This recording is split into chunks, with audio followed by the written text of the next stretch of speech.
Hello, welcome everyone.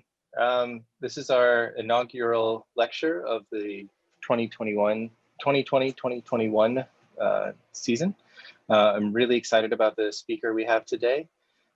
Before I introduce her, I wanted to say that closed captioning is available. You can enable that at the bottom of the screen.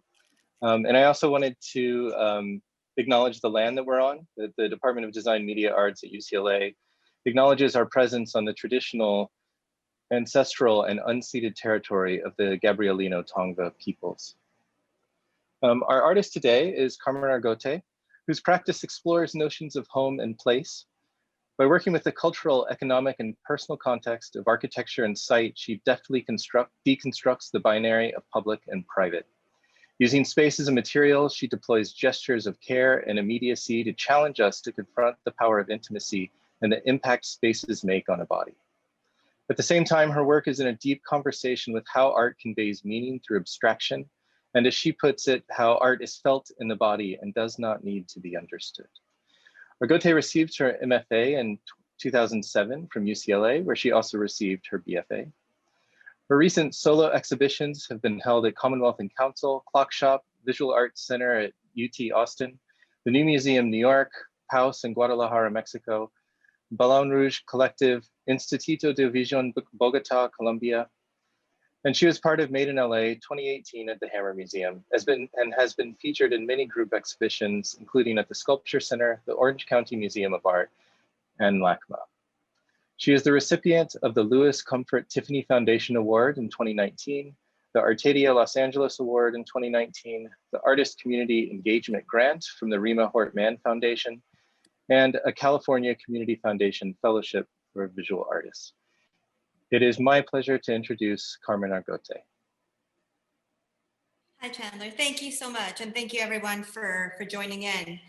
The way I want to start this lecture is a little differently than what I usually do. Is this lecture is going to, or this talk is, this salon really is going to focus on how I use voice memos, and it has a lot to do with my process of walking, and then using the action of walking as a thinking process, as a way of almost like digesting the landscape, and in that sort of both action of movement and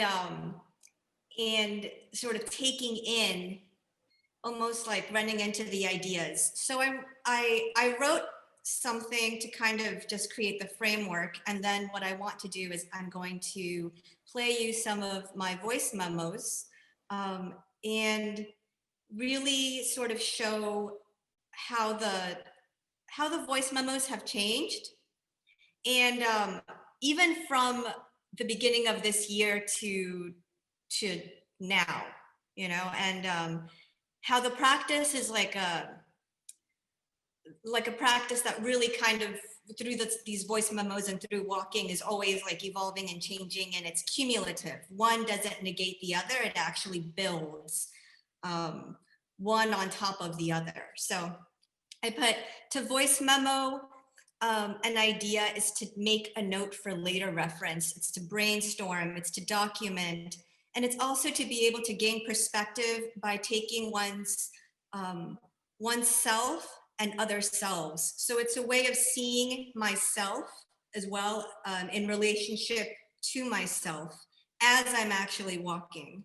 It's a way of seeing myself in relationship to the things that I'm seeing, and combining both my personal maybe histories and experiences within the landscape to the cultural histories and experiences in the landscape simultaneously. So it is a working process within the act of walking, being in movement, and within living in the dimensions of the mind, many perceptions of realities. So I don't know if that kind of came across exactly right, but it's, you know, being in stillness is one thing. It allows for one kind of thinking, and then being in motion really allows me to kind of think um, differently. And I really feel like this has a lot to do with scales, shifts and scales. So I always, uh, through walking, I experience both the scale of my feet, almost like touching the pavement and the gumdrops. And I experience, for example, the downtown LA like skyline at a distance. And then as I keep on walking, all of a sudden the downtown skyline is like I'm in it and I'm small, you know? So like shifts in scale where the skyline is small and I'm big. And then as I move through the landscape, those same things end up big and I end up small. And then as I keep moving, then those scales shift again as I see the skyline behind me. So um, by taking note through listening to my own voice, um, I, you know, in the voice memos, I can gain that distance. And it's also in a way I can hear the ideas that I encounter because I really feel like I encounter these ideas. Um, and I'm able to kind of keep an objective distance. And I often start my voice memos, as you'll see, with idea. And most recently, it's been, hey Siri, idea, because oh gosh, it started recording on my phone. Because I have it as a shortcut, you know, um, so you'll hear that. The phone for me offers a space to be my own objective listener. The phone is in many ways a studio. Um, Simultaneously that the landscape is a studio, simultaneously as my body is a studio. Um, and it's a platform for so the phone as a studio, as a testing site, and as a potential platform that is able to share with others. The phone as architecture.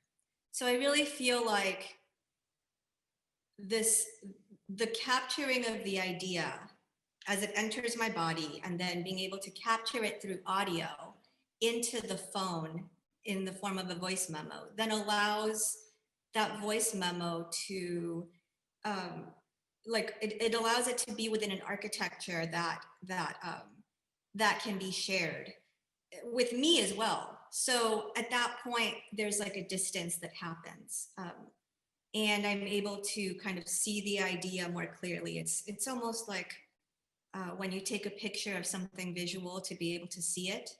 Um, but this extends to taking that digestion while being in motion and being able to kind of capture that and then to be able to gain some distance.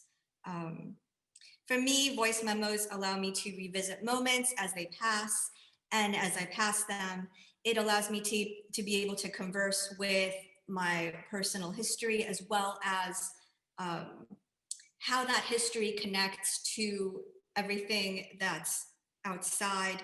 And by doing that, it allows me to connect to other people's personal histories. So it stops being so individual. Um, and I like the idea of like saving something for later. So I will play some of these. I'm gonna share my screen here. Okay, and so I have so many. This is the thing. And so what started as just a way of like when I was abroad in Istanbul, for example, and I would encounter something, I would kind of save it for later. But like let's just like listen to some and see where it takes us. I have a star on this one, so maybe we'll start on this one. Let's see if it works.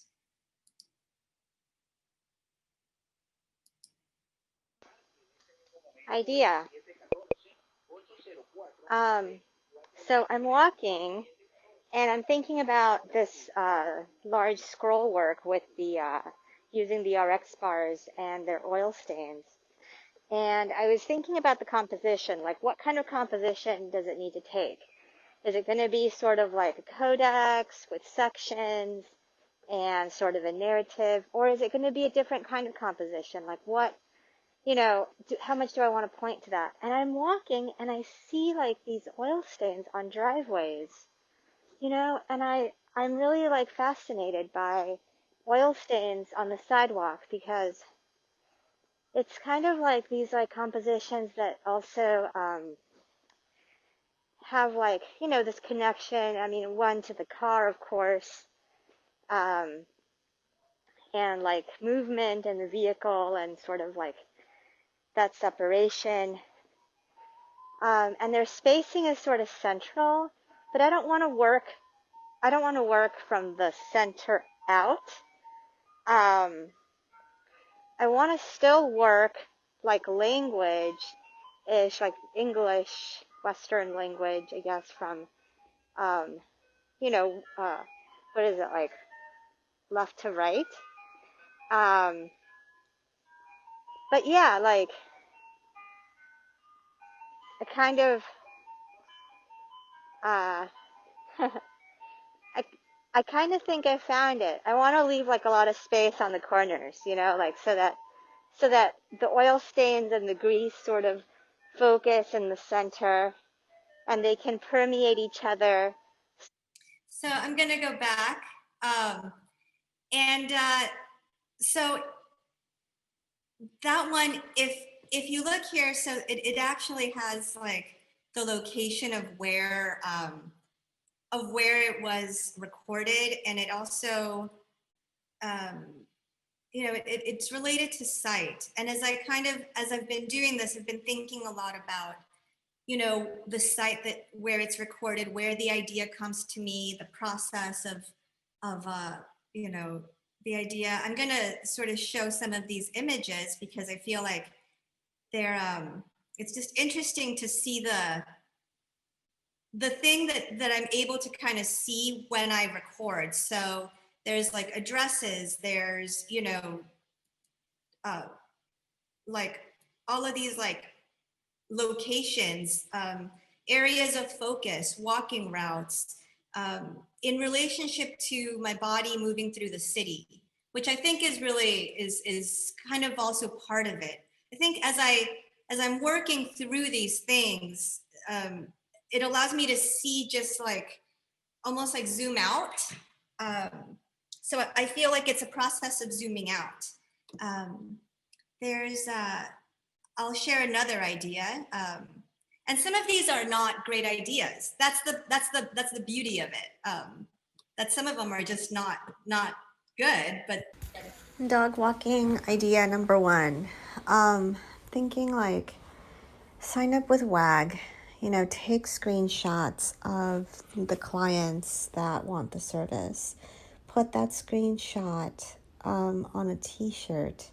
Create an online shop where the t-shirts are individually photographed over the body, and that's going to be the work, like all these walks, like this archive of this record of these walks in a digital platform. And they also, you can order your shirt and then you can get the walk, and so you get like, oh my gosh. So yeah, so there's kind of like these like brainstorms.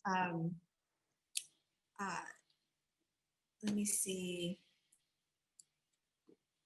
Voice memos. I did kind of. This is one that also has to do with some of the recent work here. Let's just see what this is.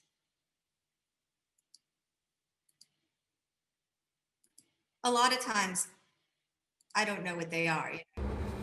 idea for the lace print. I'm thinking about like a pizza producing a grease stain, and I'm kind of thinking about like this like pizza, like half a pizza producing like a sunset, and then like the pizza gets printed, and then the stain is like sort of like the beautiful sunset behind it. And then like the box maybe is the horizon or something like that, and the whole thing kind of comes together as like this ephemeral thing. That could be really nice.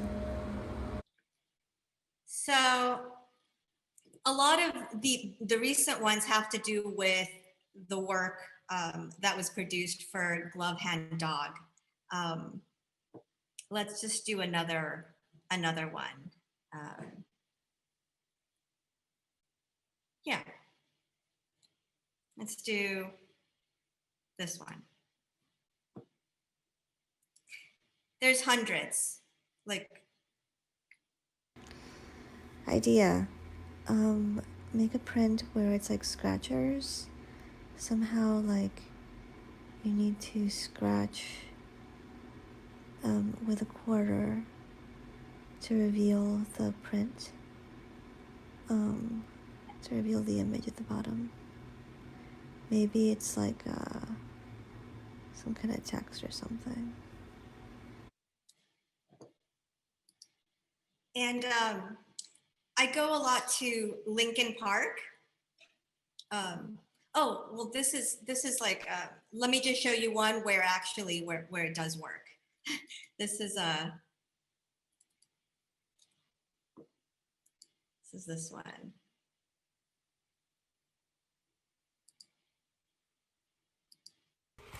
Idea. From the cochineal series, sort of taking the cochineal bugs after they've been used for dye. So taking them and freezing them, but then maybe putting them in like specific containers. Like maybe it's like, I mean, one could be a Ziploc bag and then it takes the shape of a Ziploc bag. But more like specific, maybe like food prep, takeout containers, and having them like sort of keep like the shape of the container, you know, like a cast of the container, and then sort of taking it out of the container and having it molded, and then allowing the liquid to sort of melt and the shape to sort of transform from like this form that's been cast from a container of some sort into. So, like for example, that idea might translate into a work that's photographic, like this one. That's still in progress. So these are frozen cochineal insects that are melting and they're being sort of captured, and maybe this becomes a photographic series. So that's how it was working before. I would sort of see moments in the landscape. For example, I would see moments like this moment here, where you have this these pine needles on top of this fencing. Here's a close-up, and I would record, you know, like idea, pine needles fall on horizontal fencing, and that would come into a work.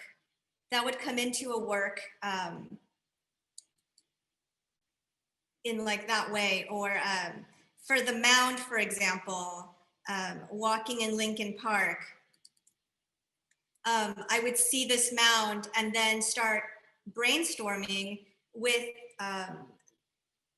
the voice memos, you know, like idea, an island within an island, you know, and I would start sort of building up the idea. And then from the voice memo, maybe it becomes a sketch, but many times the voice memo functions as the sketch. Oh, let me go back.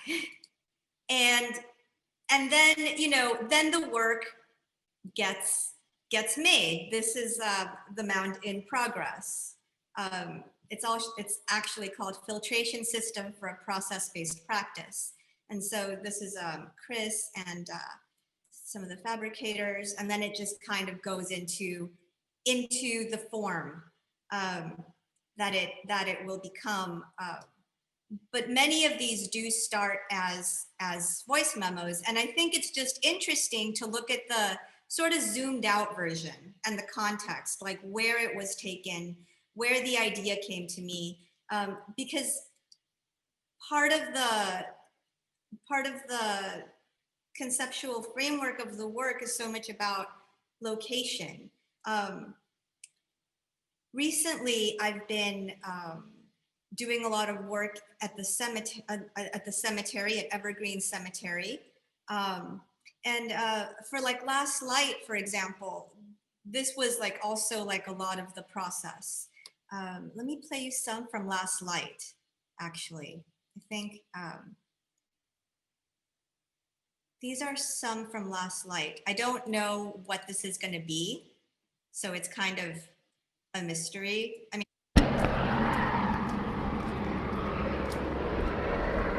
I remember coming home. We entered through the back door because we didn't want to enter through the front. It seemed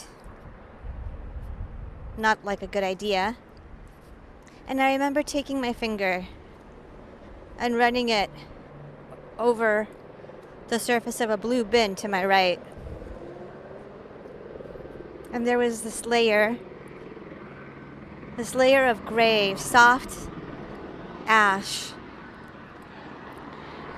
And I put my finger on it and I drew a line. And it was thick. It was about as thick as my finger. And it took me a while to understand what it was because I'd never felt anything like that on that surface. This powdery gray stuck to my skin. And I realized it was ash, that the air had carried it into my backyard, and that it had landed on this surface of this blue bin. so for example, that is when I was working on Last Light and I was thinking about the work and what I was experiencing, that was a memory that came to me from childhood. And this was like in 1992 after the riots, when my family and I kind of came back to our apartment. And so through the act of walking, it's almost like time compresses because I've lived in Los Angeles basically like my entire life. My experiences in walking the city in terms of time compress many times, and memories come to me, ideas come to me, and I think that kind of keeps the process in this fluctuating time space for me, and the experience of the city is very much like that. Let's play this one, which I don't know what this is going to be. So there's no bathrooms in public space anymore. And that just means that you have to find a place somewhere. And I've taken to finding a place at Hazard Park because it's mostly on the way and it's dark and I can hide behind some trees. And I've just become very aware of several things. The slant of the floor, or the ground, or the grass. Because that's going to dictate the flow of the liquid. The spacing of my tennis shoes.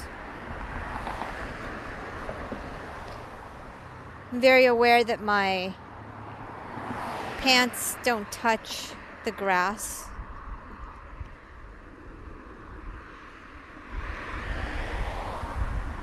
And something that I've sort of focused on is as I'm doing what I'm doing, I sort of look. So this is also kind of part of just being a human being in our current landscape. Being a human being, recording and moving through the landscape. And I want to actually play some of these new ones because I feel like this is the trajectory of the ideas, and all of these are different ideas. But the trajectory of the ideas, this is has definitely changed. For example, this is an evergreen cemetery. Let's see what this is.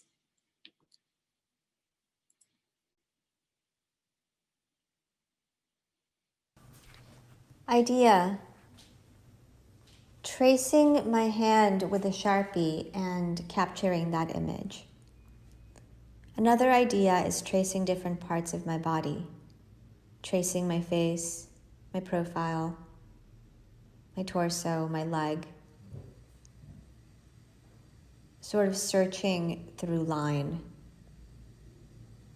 Almost like a map. Somehow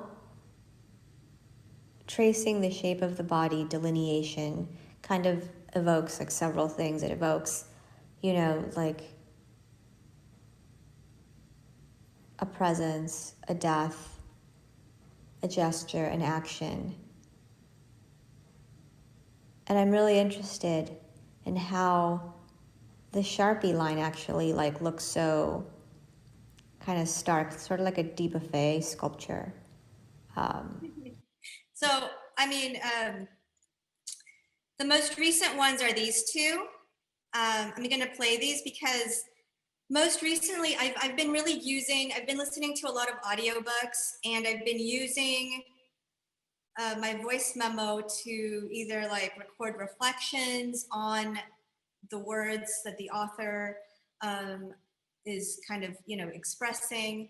But I've also, you know, so like I said, so much has happened from the beginning of the year to now that I feel like through walking and through voice recording, I'm able to access like these almost like these different dimensions. So these are some of the new ones. Hey Siri, idea. There's like this horizontal dimension that's around 3.5 feet deep from where my feet touch the floor. And it's like being in water, like a pond, but like being on the street. And I started imagining this work where, you know, the gumdrops on the floor, they're sort of floating on the surface of this dimension liquid. And I'm sort of like moving them around like constellations with my fingers. And they're just like, it's like the gumdrops on the street, but they're floating. And it's really interesting, like this sort of horizontal, parallel plane to the horizontal. So that's a recent one, and I'll just play one more, and then I'll stop my screen share, and we can have a conversation. And I can also open my website. Idea. The flow of energy that comes from the bottom of my feet through my body and sort of goes in front of me and then goes back into the ground. I'm also really interested in like this idea of time passing more quickly the closer to gravity that we are. I'm really interested in like, you know, the rooted towards gravity idea, where the time farther away from the center of gravity passes more slowly. So I don't know, I think they're sort of there's like some kind of relationship between these diagrams. These are for the diagram works, I think. Somehow these things will kind of enter into the work as like systems that help us deconstruct the systems in place. So I'm going to go back. So I hope that everyone could hear me speaking while this was going on. I'm not sure how the Zoom completely works, but so it's like this way of processing through my body, and then being able to capture that. Yeah, it's being able to capture that through the voice memos. And then I think what's really interesting is listening to the voice memos and then being able to see the location, being able to hear the sounds that are within the voice memo as well, like whether it's an ice cream truck or traffic or other conversations. Being able to see where the voice memo took place visually on like the map. And then also just, making the work, using it as a tool to remember, because this idea of remembering, it's like using it as a tool to document the moment where the idea and myself kind of met. And I think that's it offers me an unedited sort of like almost without judgment moment to be able to experience it. That's why I enjoy listening to really bad ideas too. And it's not just while I walk. I mean, many times it's while I'm just in the house, while I'm going to the grocery store. It starts extending into my life. So it's a lived process. It starts becoming porous, and there is no start and stop, but the walking becomes a catalyst for the thinking process. It's the same reason why I listen to audiobooks while I walk, because I can almost like better understand the words, and then I can also at the same time connect it with the energy flows that I'm sort of letting in and into my body, and then also culturally connected, because when I'm walking on the street and I see a sign or I see a store or a storefront or something like that, that always just comes in. And so when I get to the work, the artwork, I feel like it builds complexity. I feel like it's a way to build complexity in my work, and it's more than just taking notes. It's that distance allows me to kind of be in that space in between my present self and the past, and it's almost like another self that I'm able to listen to and then converse with. So I think that's really interesting to me as a working process. But maybe we can open it up and have a conversation, because I don't know if, let's see.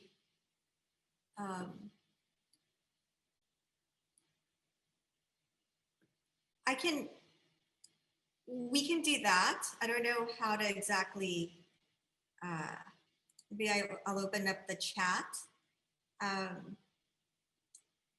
And I can also continue to share, maybe go to my website. I don't know how familiar everyone is with the work. Maybe it might be helpful a little bit. We have a little bit of time. What would be good? I don't know. Hey, this is Chandler. Maybe seeing a little bit more work would be great. Yeah, you're talking about the pine needles. I remember that piece very vividly on top of the fence. So Maybe that would be nice. So I'm going to go to screen share again. So, okay, so I'm going to go to my website.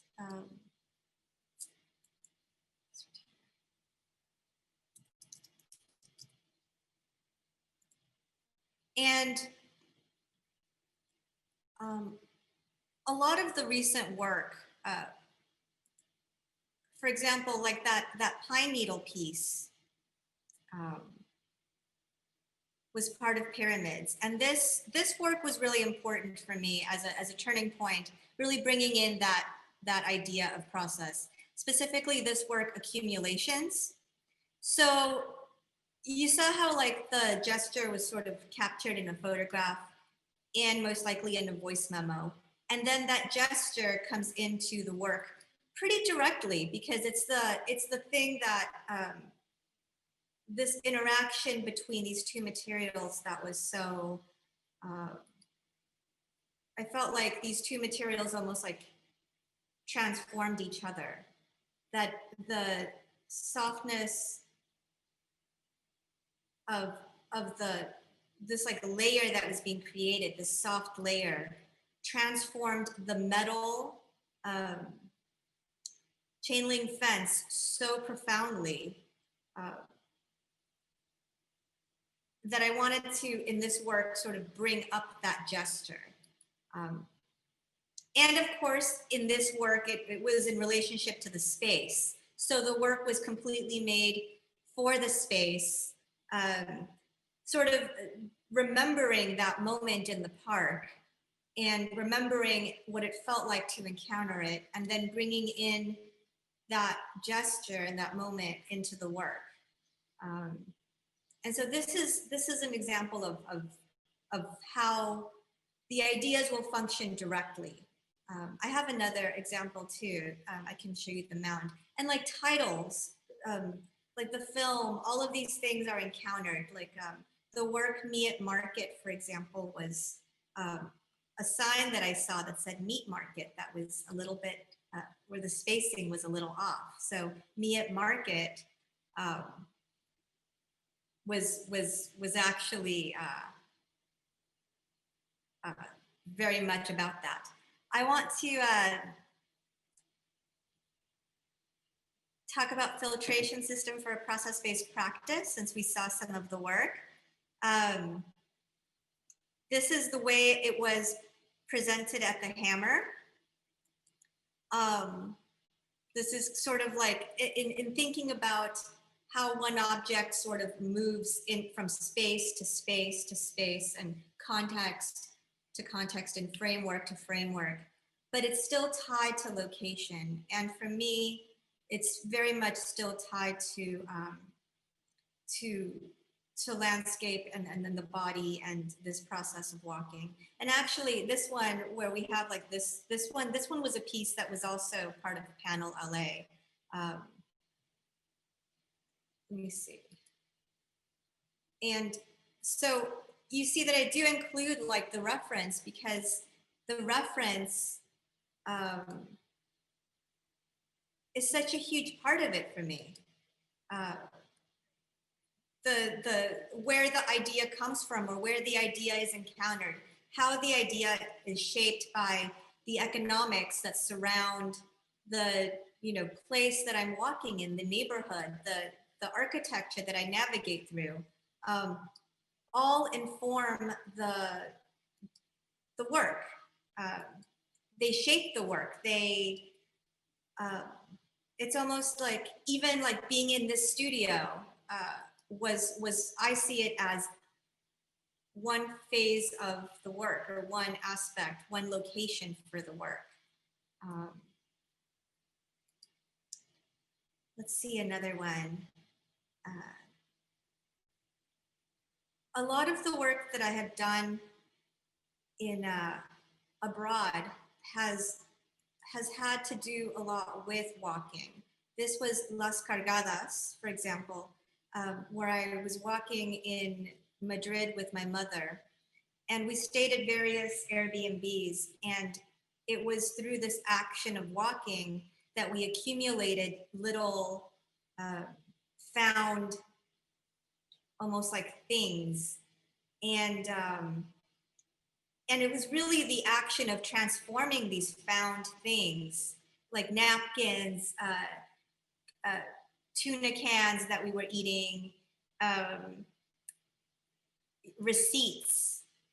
It was the coming together at the different places that we were staying in and conversing that really shaped the work. And Las Cargadas translates into, you know, what one carries with them. And so much about this work was about sort of encountering and being within the landscape, within the city, and conversing with both personal history. And this was really beautiful because it was multi-generational. So my mother's experience of Madrid was very different than my experience, but there was some overlap, and it was within that overlap that the works kind of took form when we came together in the evening.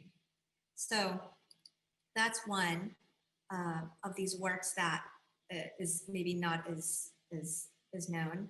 A lot of the work that I did in actually, this is some of the work that I did in Guadalajara called Manéjese con Cuidado. And Manéjese con Cuidado was very inspired by the marketplace. And, you know, the systems in place of the marketplace, where, like, what's the labor? I remember I was just surprised that I could buy like this many oranges for like $200 or something. And then started questioning that. And this was part of a residency I did. And again, it was like a dialogue with the marketplace and with the landscape and with the architecture that I found myself in. This is cochineal and lemon. But one of the things that was interesting to me in this context was the house I was staying in, where the residency was Orozco's last home and studio. And these steps really reminded me of the machines that I saw in the market that would carry the oranges to clean them and to wash them. And so there was like this parallel thinking between the architecture and the stairs and my movement going up the studio and down the studio. And then when I saw these oranges, I started to kind of put these things together. And many times, you know, the way of thinking through these things was through the was through being able to voice memo them. Just kind of quickly go to some of the works that I did in France as part of Launchpad Art. These were very much connected to the walking process. So in thinking about landscape, I created a huge piece of watercolor paper by putting like a whole roll together and walked to the nearest village, which was an hour away from the residency, and capturing the light and shadow and really thinking through, you know, these ideas with the body. So I'm holding this large piece of paper and walking repeatedly and having the landscape really mark the surface of the work on paper. What was interesting was that, you know, one thing leads to the other. This is that same piece, walking in the rain, because it was very rainy as well. And then, you know, how that piece is sort of shown, and this was just, this piece is no longer, doesn't exist anymore, but it only exists in its documentation. It was shown inside the stable of this ancestral home, of the person who was hosting the residency. So again, like it has a dialogue with like the economic context, and there's like some works that have to do with swimming with the paper, and then the paper turns into these cow hides, but they're not cow hides, they're paper. And curiously enough, like there was a lot of, this was like, this landscape had like a lot of like, you know, where they have the cows to make the beef. So it just kind of, it's how to build a conversation. And with Glove Hand Dog, and, you know, Last Light, this was really such a process. So maybe I will play the trailer for Last Light, and then we can converse. So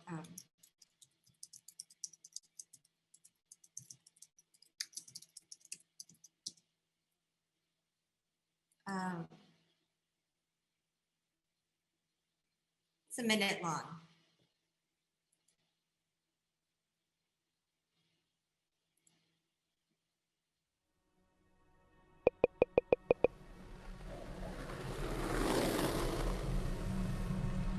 Is this fear so paralyzing?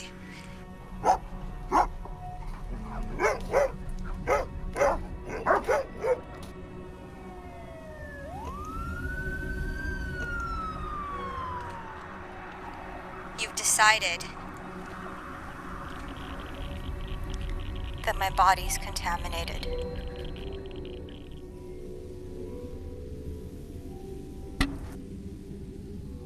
I feel like I'm not made to last.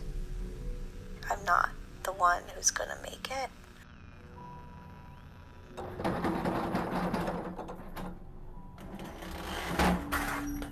I don't think things will be the same.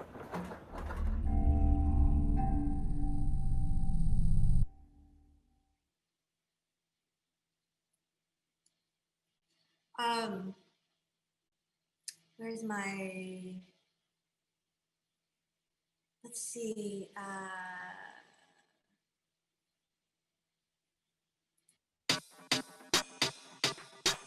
okay, cool. Hi, can you see me? Bowtie Storytellers is an interpretation program that teaches teens about the native flora and fauna of LA in hopes that we'll become advocates and stewards for issues surrounding open space. Wait, hold on. Sorry about that. I don't know what's going on. It's, started doing something else. Oh, okay. Where am I? Where's my meeting?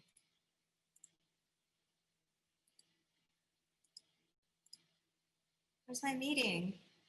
Hello? Hi, Carmen. Hello? We can see you. Hello? Oh, there you are. Okay. Okay. Hi? Chandler, can you hear me? Hello. Yeah. Hello. So yeah, and like a lot of these voice, actually it was through voice memos that all the dialogue in Last Light came about. So nothing about that film was really scripted. It was edited by Aldo Velasco, and the sound was edited by Johnny Wilson.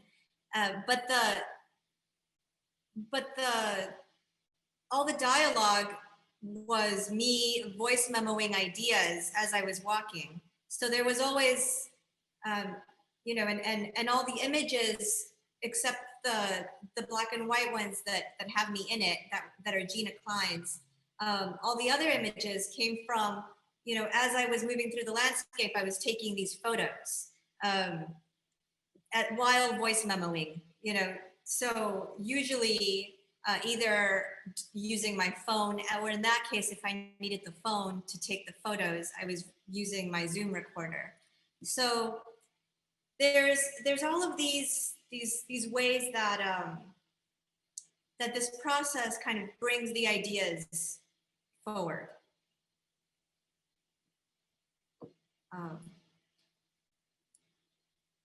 And I find that to be like really exciting because you really don't know what you're going to encounter, and it makes your body be like it makes you be both kind of in the present and then conversing with your immediate environment while simultaneously conversing with all the previous experiences that you've had walking, that same street, or, and it also at the same time, you're conversing with the culture, whether it's the present culture, past cultures, all of the different experiences. It's a way of really being building a conversation, I think. And it's in the space of the dialogue that the meaning is really like constructed, that the idea is constructed. So it's not really what I go in, like when I go out and I'm thinking about something, like many times I don't know what I'm searching for, or if I'm looking for a title for the work, I'm just leaving it open, but I don't know if I'm going to find a title or not. I might find something else. So it's allowing for that space of searching to happen while in movement, and then the voice memo becomes a way to be able to see what happened after, or hear it. So we have a comment here. It's interesting. It says, the voice memos make me think of a way to document our consciousness. The gestures of listening and re-listening to the recording makes me think of a conversation with 3 people, the voice memo, the self, and the interpretation of that exchange. I also want to comment on how your voice memos have their own soundtrack as they capture the sound of your surroundings. Thank you, Stairwell. It's very true, and I find it really interesting when I wake up and I record a voice memo, the sort of sleepiness of the voice, or the when I'm recording and someone is speaking next to me, or there's an ambulance going on, or there's helicopters. I think all of these things, when I re-listen to it, sort of they kind of almost guide like the next idea within that initial idea, because what becomes the object or the artwork, let's say, is already so much removed from all of those things. It's like all of those things are the construction of the final thing that then can communicate. So but I'm interested actually in looking back into these voice memos and their aesthetics. That's why I wanted to have this conversation, because I feel like there is something rhythmic, melodic,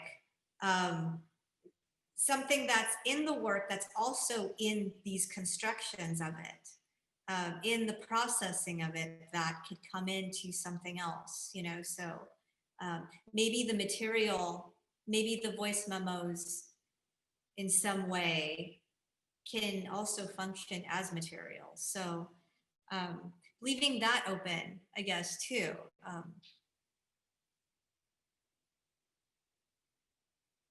So this is a really basic question, but are you organizing your ideas in any way? You seem to be working across lots of projects at once, or are the ideas in one place to sort of pollinate each other? So I organize my practice in terms of questions. There's questions that I'm always thinking about, and thank you for this question. There's questions that I'm always thinking about, like, what are the economic systems within this context? How do, like, that's one question, or like, how do I relate to this personally? How do I relate to this? How do I enter this? Like, as the many faceted person that I am. How do I converse with either like a new place that I've never been to, or how do I converse with the city that I've been in, you know, a large part of my life, and that's really formed how I see myself. So these are questions that are always there. Then there's like material questions, you know, there's, you know, but usually I'm like for glove hand dog, for example, I knew that I was working on a film. I didn't know what the film was going to be about. I went out looking for the film, and I started sharing with Aldo Velasco a lot of photographs and voice memos and all of these things. And so it was with like the conversations between me and Aldo, the editor, started constructing the ideas. And there were so many photos and so many voice memos that, you know, it was him also picking some of them and then using those to converse with me. And then within that conversation, sort of growing it out. And so then the next time after we would have a conversation and I would go out, it became a little bit more focused and a little bit more focused every time after every conversation. So that's what I mean. Like the dialogue starts, the in-between, what happens in between a dialogue produces like another thing that then kind of focuses it more. And then for Last Light, you know, once the editing process got to a certain point and I sort of let it go more, that's when the drawing really started, because I was so much already in that process of digesting information that's when it like all that tactility, all the grieving for wanting to touch, the haptic came into the drawings.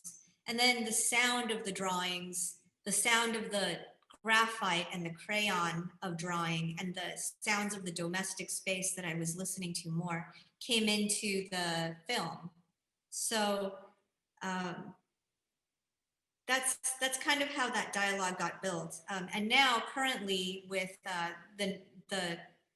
my current kind of investigation, I can start with a question like, I want to deconstruct, for example, patriarchal violence in my family, you know, but then having that in the back of my head, going out into the landscape, then encountering the cemetery, and then coming back and encountering this home space, and thinking about, okay, well, like I have this idea in the back of my head. How is this idea kind of like these points of connection begin connecting in the cemetery? I started making these rubbings that say mother, you know, and then thinking about where things happen.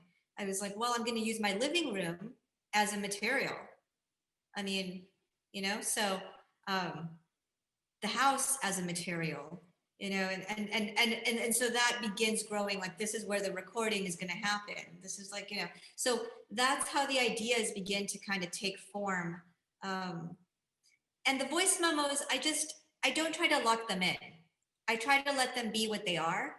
But they have organized themselves as sort of concurrently as the act of walking has changed in my practice. So maybe if the act of walking started with just being able to see a new place, like in Bogota, Colombia, I was like, okay, I'm gonna try to see this not as a tourist, but as a person like really just kind of conversing with what I'm seeing.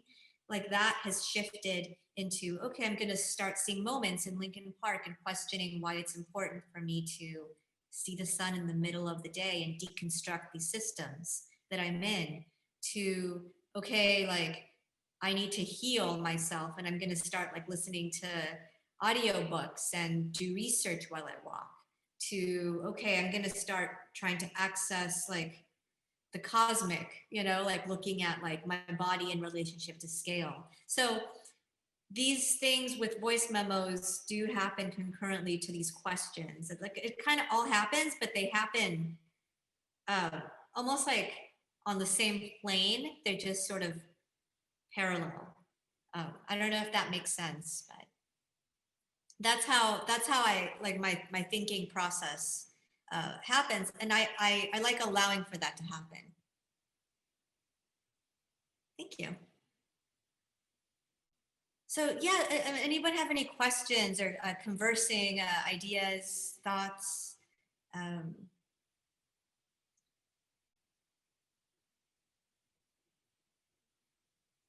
Any specific work that, and if anyone's curious about any specific work, I know I didn't share a lot of my work in the usual way because I wanted to focus on the processing in this talk. So I feel like that frames the work too, like how one comes to an idea, how one gets an idea. And we have a question. Do you feel these voice memos get better through time in a sense of language use, in a sense of maybe poetry? Actually, yeah. When I started recording the voice memos, they made more grammatical sense. Like I would actually really articulate, idea, put this detail here, and I have an idea for this work, and I want to do this and this and this. And now the ideas, I've gotten more maybe used to allowing myself to, like in those last two that I played with the dimensions, allowing myself to articulate the sort of abstract nature of the idea, and then it goes into, okay, these notions of maybe these energy flows at the end of the voice memo can come into the recent works that I'm doing on mapping energy flows, that are these drawings with strawberry syrup, for example. So but it comes and goes. I think it's not really like on a growth like from one point to the next. It's almost like whatever serves the practice, and what is serving the practice right now currently, maybe with all these changes and with all of these things going on, is allowing for this like the poetic openness to come in, to feel it, because it is very charged right now. And then to be able to listen to the idea. And if I can't focus it during the recording of the voice memo, I mean, it needs to be focused at some point so that the work can communicate to a viewer. So the focusing comes at a later point. But these voice memos, like I said, were never intended to really be shared. They've always been like a sort of like reflective conversation with the self. But I do find them interesting in that they have changed. The same way that I find that my reason for walking has changed. But it's still very much a part of my practice. It's just that it has a different way of being. Thank you.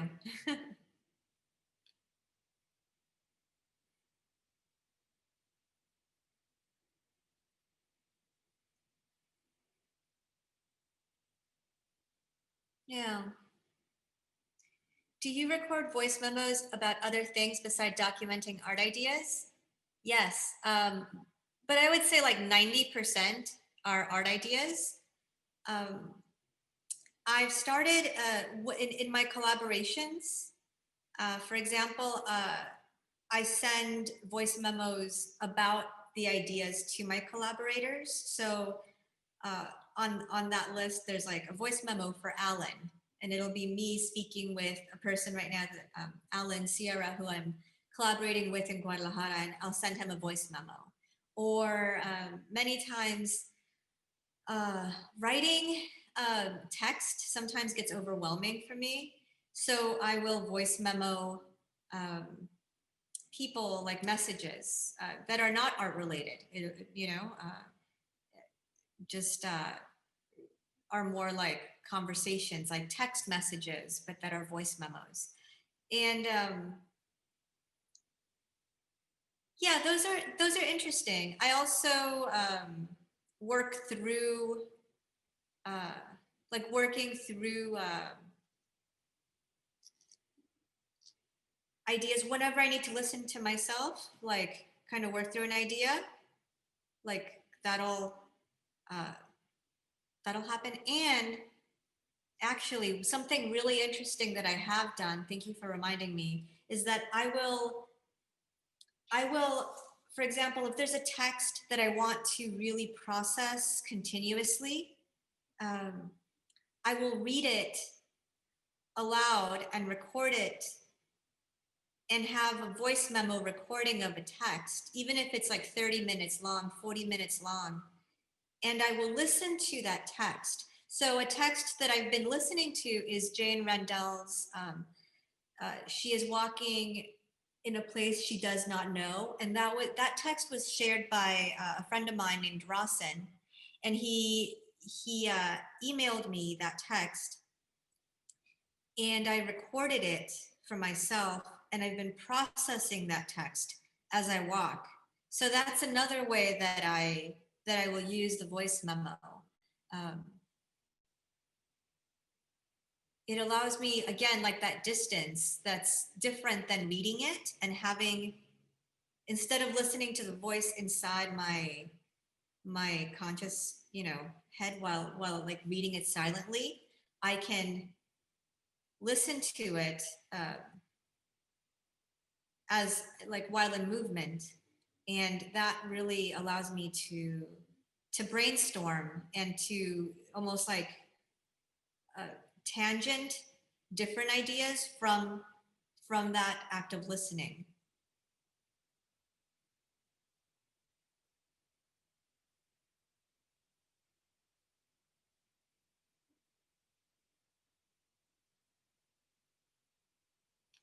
Yeah.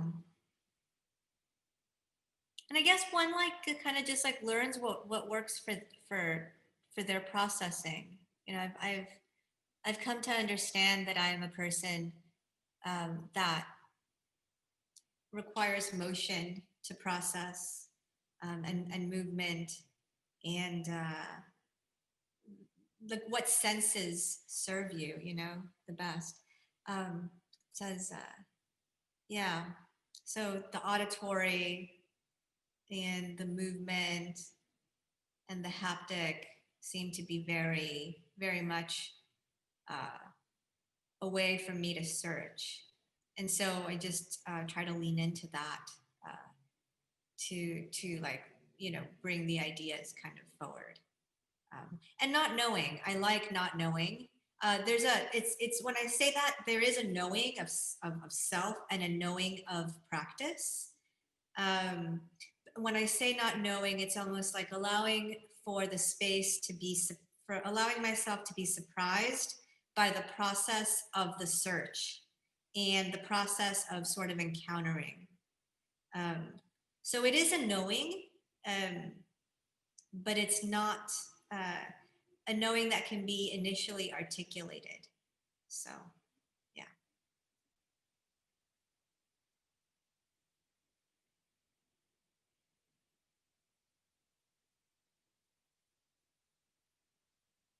So, yeah, I think, does anyone else have any other questions or thoughts, like things that they're curious about or wondering?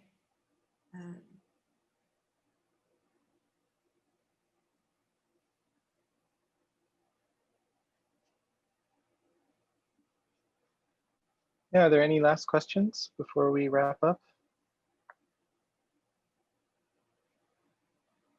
How are we on time, Chandler? I mean, do you feel like it would be helpful to do any additional voice memos just to end it on, or I think we're okay?